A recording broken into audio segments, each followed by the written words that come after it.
Hi, everyone. Thank you for joining us today for the Johns Hopkins School of Education Master of Science in Education, Digital Age Learning and Educational Technology, also known as DALET virtual webinar. My name is Sion John. I'm the Assistant Director of Admissions at the Johns Hopkins School of Education. Also presenting today, we have Professor and Program Lead, Dr. Jim Diamond, and also my colleague from the Office of Admissions, Tyreen Maddox. Before we get started, I would like to cover a few housekeeping topics. First, today's webinar is being recorded. We will be able to share a link with you after the event is complete. Also, please take this time to make sure your mic is on mute and video is off. There will be a Q&A session at the end of the presentation. Please type your question in the chat box and we will answer your questions. And at this time, I'll hand it over to my colleague, Tyree. Thank you so much, Sion. My name is Tyreen Maddox. I'm an admissions coordinator for School of Education. And just really quickly, I will go over today's agenda. We will kick off the presentation, sharing an overview of the Johns Hopkins School of Education. Then Dr. Diamond will go over some information on the DALET program. And lastly, we'll wrap it up with admissions requirements, go over financial aid, and answer your questions at the end. Just to start, some quick facts about JHU School of Education. We are one of 9 schools at Johns Hopkins University, and we began offering college courses for teachers in 1909 and then became our own school in 2007. We are also proud to share that Johns Hopkins School of Education was ranked number 12 in education in the 2021 Times Higher Education World University ranking. For school enrollment, we have approximately 2,437 students and offer more than 30 graduate programs, which includes doctoral, master's, and graduate certificate programs. We have approximately 121 full-time faculty members and a strong network of 22,000 plus School of Education alums. Our faculty lead, Dr. James Diamond, he is the faculty lead for DALET. He has a BA and an EDM from Boston University and a PhD from New York University. He is a researcher in the field of digital media and learning, focused on the use of educational games to enrich K-12 learning and teaching for students and teachers. He has experience in educational research, design, and evaluation. His areas of interest include K-12 history, social studies, and civics education, STEM education, computational thinking, and disciplinary literacy. Dr. Diamond research funded by the National Science Foundation, the MacArthur Foundation's Hashtag Digital Media and Learning Initiative, the Gates Foundation, and the Robin Hood Learning and Technology Fund. Dr. Diamond, you can take it from here. Thanks, Tyreen. Thanks, Tian. Everyone, thank you very much for joining me this afternoon.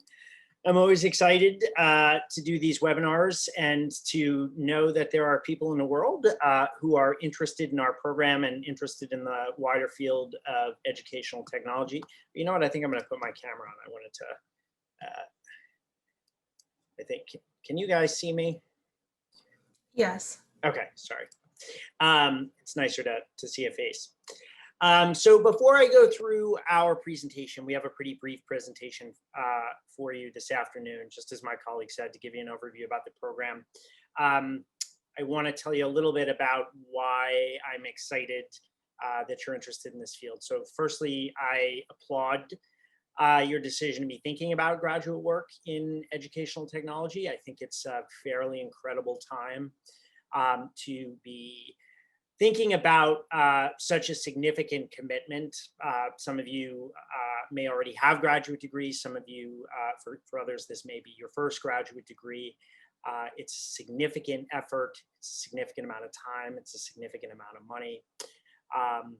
And it is a very, very important thing to be doing, in my opinion, especially at this particular moment in time. So, advances in the field of the learning sciences, which is very much at the heart of our program. So how human beings learn and develop in designed environments and in informal environments, advances in learning analytics, the use of data to help us make inferences about what and how different learners are learning in different environments, personalized learning environments, different modalities such as game-based learning, virtual and augmented reality, social media platforms. All of these technologies offer what can be pretty exciting opportunities to help our learners learn, what I think can be pretty daunting opportunities at times, and all of which need to be considered very carefully, need to be designed very carefully, need to be developed very carefully, and need to be implemented very carefully by educators.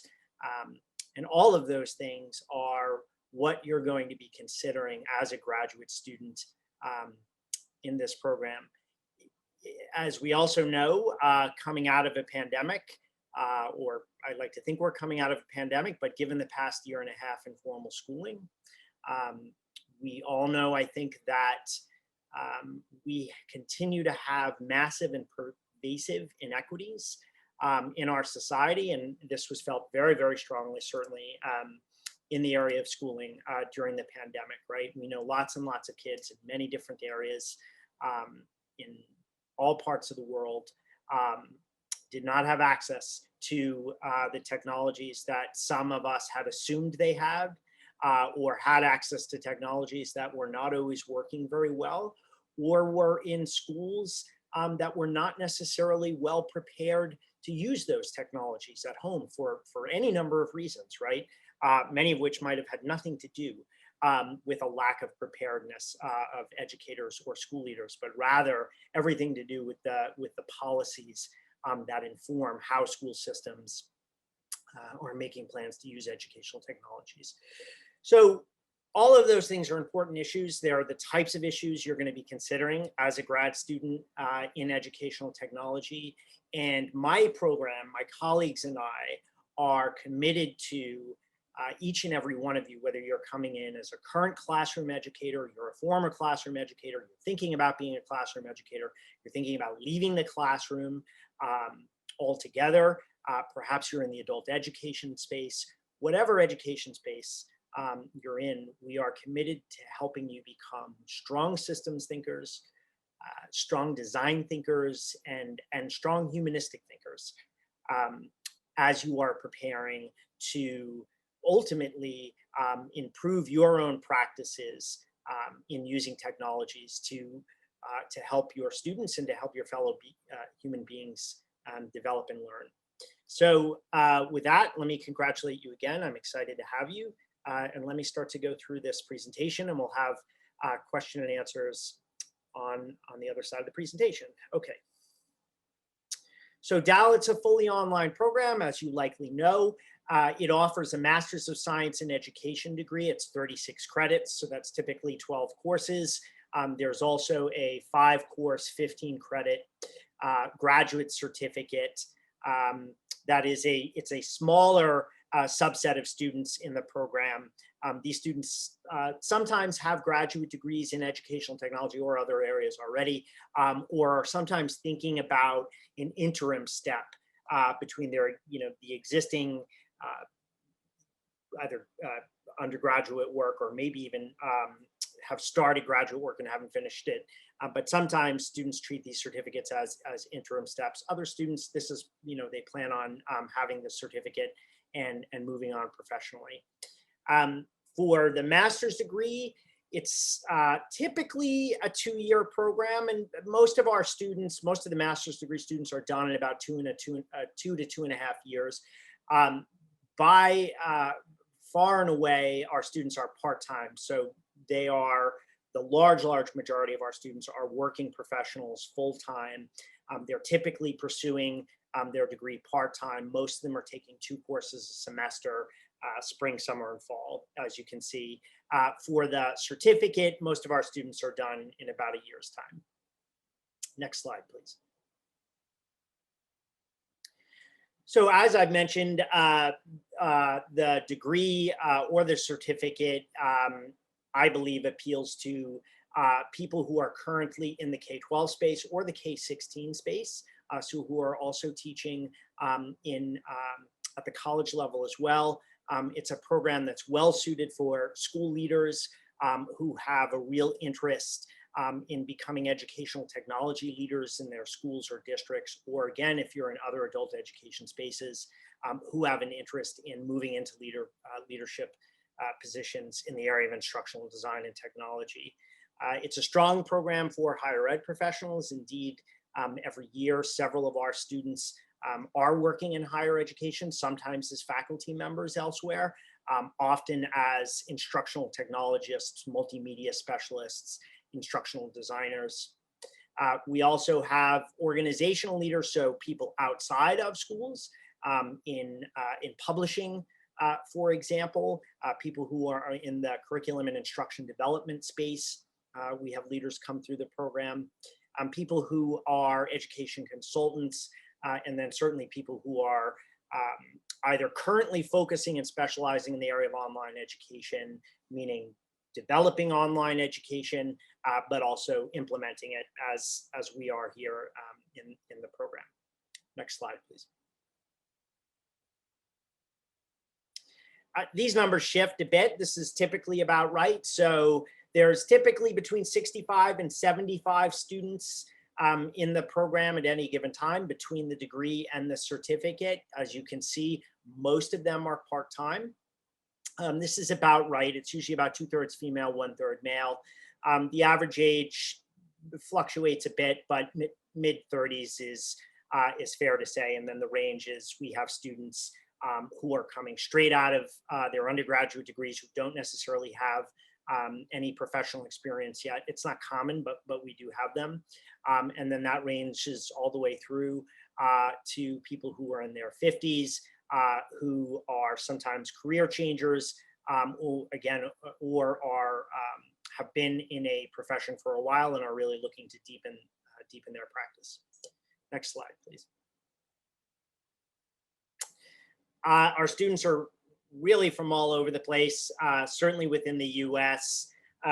This is not a I mean, it's portrayed as a static map here, but from year to year, where our students are really varies. And then certainly from many countries around the world. So Brazil, South Korea, China, Japan, India,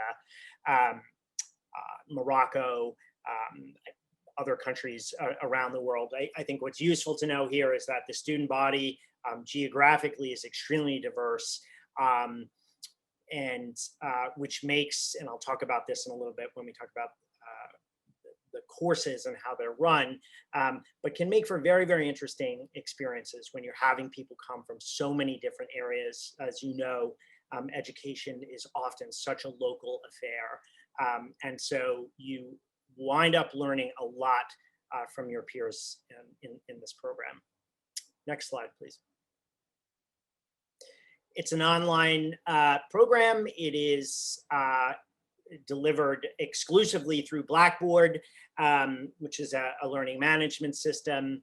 The courses are all housed within Blackboard. So you sort of think of your learning management system as your online platform. Everything sits there. The course is the core unit in the program. You take your courses every semester, you go into your courses, and everything is in there, right? So you have recorded video lectures, you have recorded audio lectures, you have interactivities that are created by a faculty member or an instructional designer, or sometimes by your peers. You have synchronous and asynchronous discussions in traditional discussion boards using tools like Flipgrid or VoiceThread, which allow students to record themselves and then engage one another via video recordings.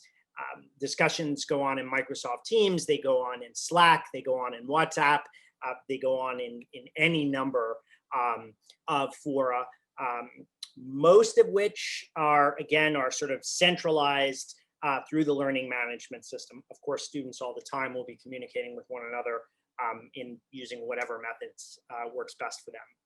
Most of the course of the program, the presumption is asynchronous, right? So it is a program that does not expect students and instructors to be in the same place and at the same time regularly. Now, from course to course, you will have synchronous sessions. So you will have instructors who are asking you to join a Zoom, for example, at a certain time and on a certain day for either an interactive lecture or just a group discussion or a reading group. That will vary from class to class. But the presumption is that you are working asynchronously, right? You're typically, as a student in this program, you're working during the day and you are going through these courses wherever and whenever you are ready, within the allotted times for class sessions. Next slide, please. So here are a few example classes. If you do not have it, you can always get a copy of the program student handbook. You can also look on the program's external facing page to see a full list of the courses that are offered. So this is just a selection.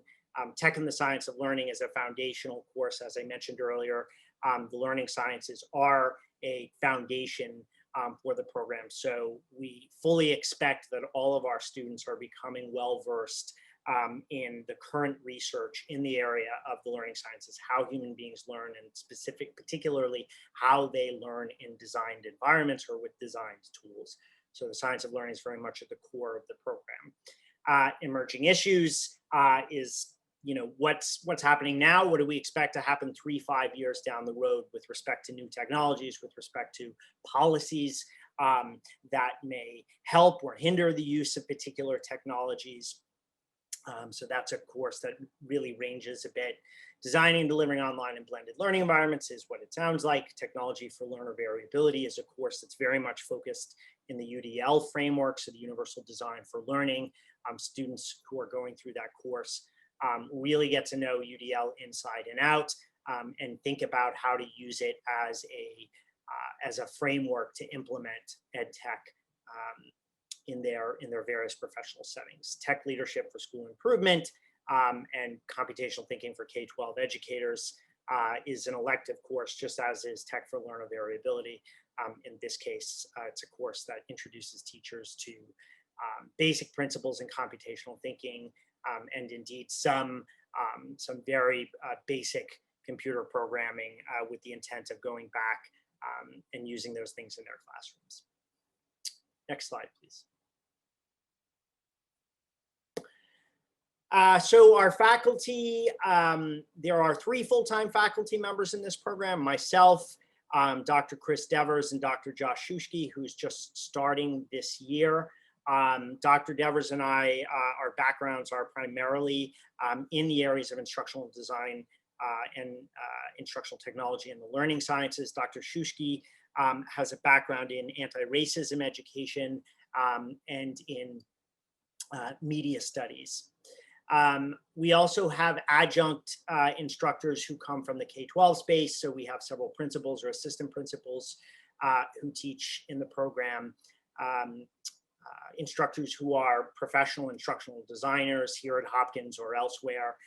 And then we also have people who work both for the federal government and state governments at various points, either within education divisions or in other areas of the government. Next slide, please.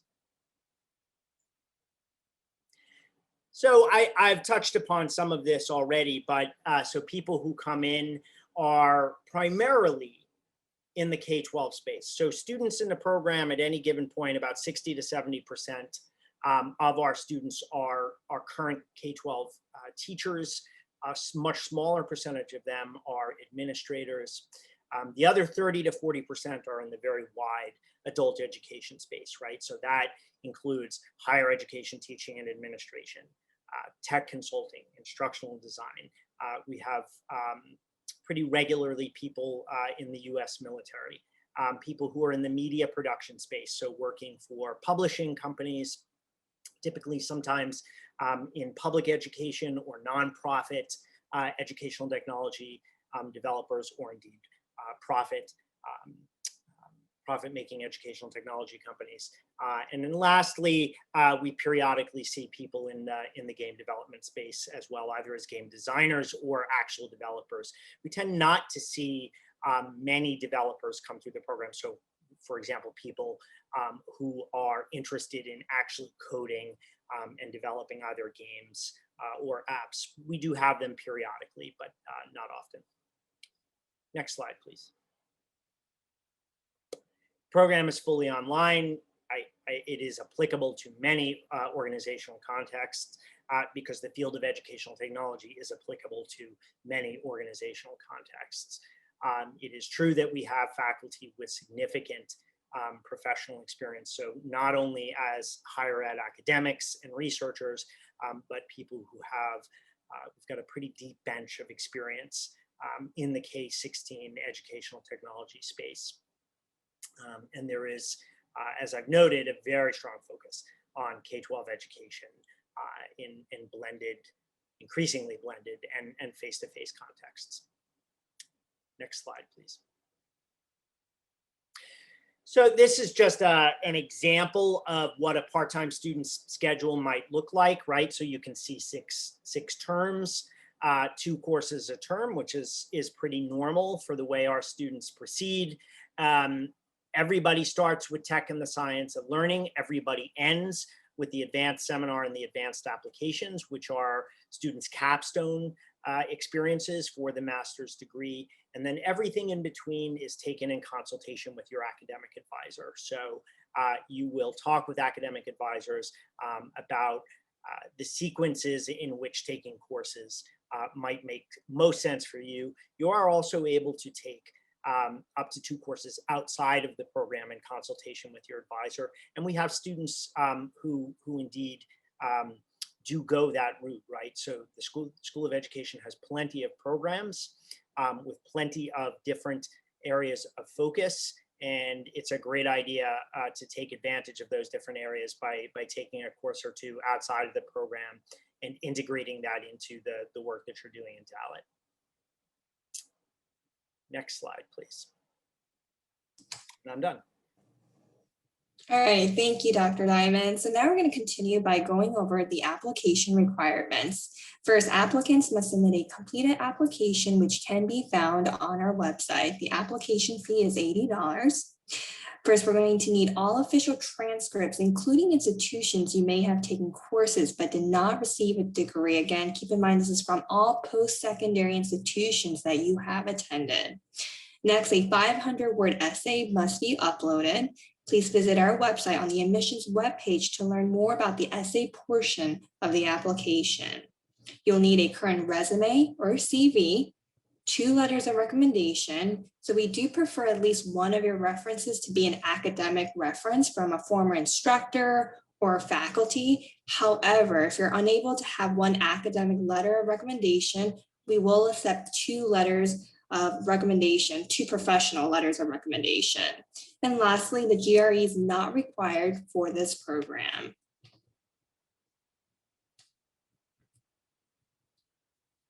There are a few additional steps you need to take in order to complete the application process if you're an international student. You must submit a TOEFL or IELTS score. And keep in mind, if your degree was completed outside of the US, you will need to complete a course-by-course evaluation. Additional information can be found on our website. The tuition for the 2021-2022 academic school year is $944 per credit for online classes and a $20 per credit technology fee. Keep in mind this excludes textbook, course materials, graduation fee, and registration fee. Additional fees may apply and are charged separately from tuition. We encourage you to view our tuition and fees page on our website for the most up-to-date information about tuition and fees. And if you're interested in applying for financial aid, we strongly encourage you to apply for financial aid when you start your application. Please visit our website if you have any questions relating to financial aid. Thank you for attending the DALET virtual webinar. At this time, we would like to open up the floor for questions. I have a question that just came in from an applicant. Does School of Education offer a pathway into a doctoral program following the completion of this master's program? That's a good question. Thank you.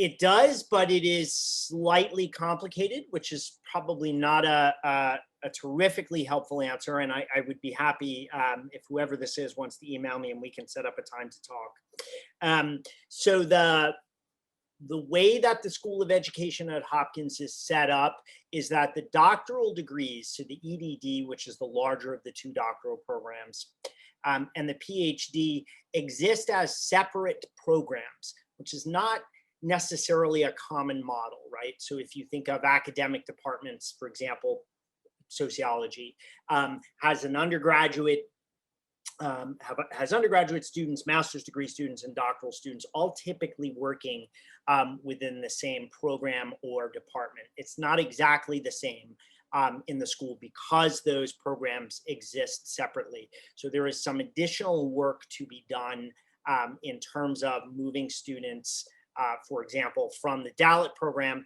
into what are commonly called inside of the school as the tech-oriented doctoral degrees. So there are two specializations in the EDD program. One's called Instructional Design for Online Teaching and Learning, and the other is called K-16 Technology Integration. So there is a natural fit between DALET and those two specializations. It's just not an automatic pathway in. Again, I realize that that's not always the most satisfying answer, and I'm happy to talk about that separately. Now, if you're thinking about doctoral programs outside of the ed school, interestingly enough, that can be an easier pathway. Again, for reasons I would be happy to talk about individually if that would help. Thank you, Dr. Diamond. I just received two direct messages. The first question a student is asking, I heard you say that the most of your students are part-time. I plan on working and going to school part-time. How many hours should I expect to spend on coursework per week? It's a good question. So the rule of thumb that I tell my students is to plan on a minimum of 10 hours per week per course. And what you should probably plan on is between 12 and 15, probably on the lower end of that. So I would expect that if you're taking two courses in the program per semester, between your readings, between your various group-related activities, or whatever individual projects you're working on, and whatever materials you're actually producing, expect to spend at a minimum 20 hours per week, more likely 24 hours. Thank you, Dr. Diamond.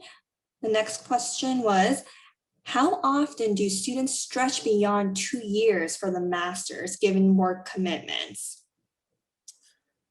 So I don't have that statistic at the top immediately at hand. I can certainly get it. Again, if you want to email me, I can give you a specific number on that. Not often has that for a very imprecise response. If I had to ballpark it right now, and don't hold me to this, although you might, but again, send me an email and I can give you a specific number. I would say that 20 to 25 at most percent courses, students wind up going beyond 2 years. So again, as I say that, I realize I could be incorrect. I don't think that's wildly incorrect, but send me an email and I'm happy to give you the precise numbers. And if there is, maybe I'll make an assumption about where that question is coming from. There is an expectation that for part-time graduate students that your career and your life is taking up quite a bit of your time in ways that are different for full-time students. So we are not pushing you out the door, right? So you actually have a 5-year timeline to complete that degree. And I will always encourage students to take the time that they need, given whatever they have going on in their lives, such that they have the best experience that they can have here. Right now, the tension is that the longer it takes, the harder it can be to maintain a thread, right, across the curriculum and all the courses. So I won't automatically say, well, no problem, you should take 5 years, because I also don't think that's necessarily the most advantageous thing. But if the norm is 2 years, it's not necessarily because, we are urgently pushing you outside the door. If that's sort of getting at an underlying thought associated with that question. All right, thank you, Dr. Diamond. So I have 2 questions. I'll ask the first, and I think part of it I'll be able to answer. Are there any estimates for the additional fees, i.e. books, graduation, et cetera? I can share that there is a $175 non-refundable fee per semester, and it is required for for registration. And then as far as graduation fees, there's also a fee of $175 required for all undergrad and grad degree certificate candidates. As far as books, I don't have an estimate on that. Dr. Diamond, do you have a ballpark, or are there? Okay. Yeah, I'm sorry. Probably on the lower end, to be honest. Most instructors are conscious of the cost of academic books, whether they're digital textbooks or otherwise. So instructors will typically try to contain readings to what's available in the library, which is a pretty vast holding, to be honest. And then if necessary, because they feel that a certain text is necessary, and this does happen, I'm thinking one of my courses where there's a book that I use in the gaming and simulations course that we just don't have in the library. I've requested it, we never get it. So I ask students to buy that. But that won't necessarily be the norm. Similarly, you aren't going to be required to buy software licenses for particular apps, right? So for example, we don't have courses that are insisting that you have a range of licenses for Adobe products, because you're not required to walk out with a strong amount of expertise using those particular apps. Depending on the course, you'll be encouraged to. And your instructors will have varying degrees of expertise with those varying apps, but you're not going to be required to lay out significant amounts of money or any money for those types of apps. Okay, and the second part of the question was, I know the focus is on K through 16 EDU, but would the course material also be relevant for professionals focused more on adult learning? It is. And so, as you can see in the slides, or as you saw in the slides, 30 to 40% of our students are in the adult ed space. So it's not a program that is exclusively focused on K-12. The assumption for all courses is that the students are in K-12, because that's a fair assumption. But all of the instructors in the program are prepared to work with students in the adult ed space, adult ed spaces. There's no such thing as the adult ed space, and will include readings and activities, and will be able to work with you to ensure that your class experiences are as germane as they can be to your current professional context. Now, it's worth noting that some students, and it really just depends on the student in my experience, are either comfortable with that, right? Comfortable knowing that they are not in the K-12 space either now, or have no intention of being in the K-12 space. But comfortable with working with an instructor in order to make sure things are tailored to the extent that they can be for their professional context, or just working with K-12 educators as they're working on projects. I think most students are comfortable with that. Sometimes students are not comfortable with it. And I periodically have students who think they're going to be comfortable with that idea coming in, and then it turns out they are not going to be comfortable with it. So if you are one of those people and you have questions about whether you think this program, given the curricular focus, given the background of the faculty and the instructors, then by all means be in touch with me, and we can have a separate conversation. You know, a lot of, and now I can't remember whether I mentioned it or not in the presentation, but it's fair to say that it's about a 50-50 split between project work, or I beg your pardon, group projects and individual projects, which can be everything from papers to design documents to developing prototypes of things. So it's more or less split down the middle between doing your work in groups and doing your work individually. And the reason that I mention that here is because, again, I think that most of our students, when they come out of the program, one of the things that they reflect on is having had opportunities to create with professionals in other fields and in other industries. I think on the whole, most of our students see that as an advantage as opposed to a disadvantage, but not universally. So again, if you have questions or concerns about that, you can be in touch with me, please. All right, Dr. Diamond, thank you. And I have another two-part question, but you just answered this coincidentally. What is the percentage of group projects assigned to students throughout the program? And I believe you stated 50%. And the other part is it difficult to complete group projects considering students are in different time zones? Sure, there are some challenges associated that with for sure. And it really comes down to, I will say in my experience, how effective groups are at managing their time together, and instructors can be helpful here too. So you do have students in different time zones, sometimes 3-4 hours apart. Sometimes we have students who are 12 hours apart.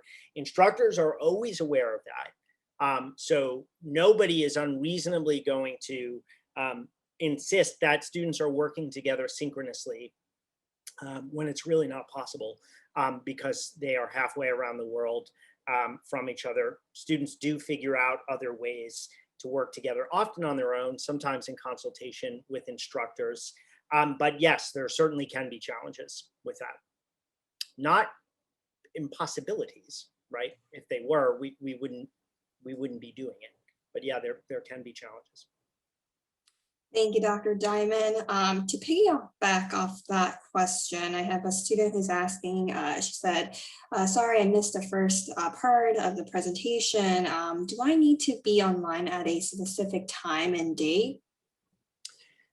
For the most part, no. So the assumption, the program is an asynchronous program. So I'll give you an example of one course. So a course I'm teaching right now, Gaming and Simulations for Learning. So it's all housed in Blackboard, and we break the course up into sessions. So in my course, there are 8 sessions. They're 2-week sessions. So if you go into, let's say you're enrolled now and you go in, you will see the syllabus and session 1 will be open to you, right? And all of the details about the session, your readings, the introduction, what I'm hoping you're going to learn, what I'm hoping you're going to do, what I'm hoping you're walking away with in terms of bigger ideas from this session, all of those things will be there. And the assumption is not that, okay, during the session, we're going to meet on Tuesday at 8 p.m. Eastern, everybody has to be there, right? I will, as will all instructors in the program, will strongly encourage you periodically, and this will vary from instructor to instructor, to attend live sessions, right? Because by and large, it's quite helpful and advantageous, but nobody will require you to, because we don't do that, right? That's not what the program is. So instructors will strongly encourage you to attend them when those sessions come up, but you will not be required to, and they will always be recorded so that you'll be able to access them after the fact if you are unable to attend. Our next question, we have a student who has a very specific question. Should I email Dr. Diamond? Sure.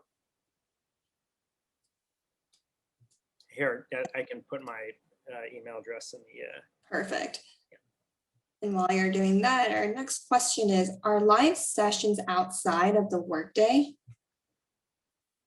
Typically, yeah, maybe universally. It's hard for me to think of too many live sessions that get held during the workday. So they're typically done either after 6 p.m. Eastern, or we do actually have some instructors who will run them as early as 7 a.m. Eastern, depending on their students' preferences. So people will usually poll their students to see what their availability is. We do have instructors who run weekend sessions. That's up to instructors. I'm not a fan of working on weekends if I can avoid it.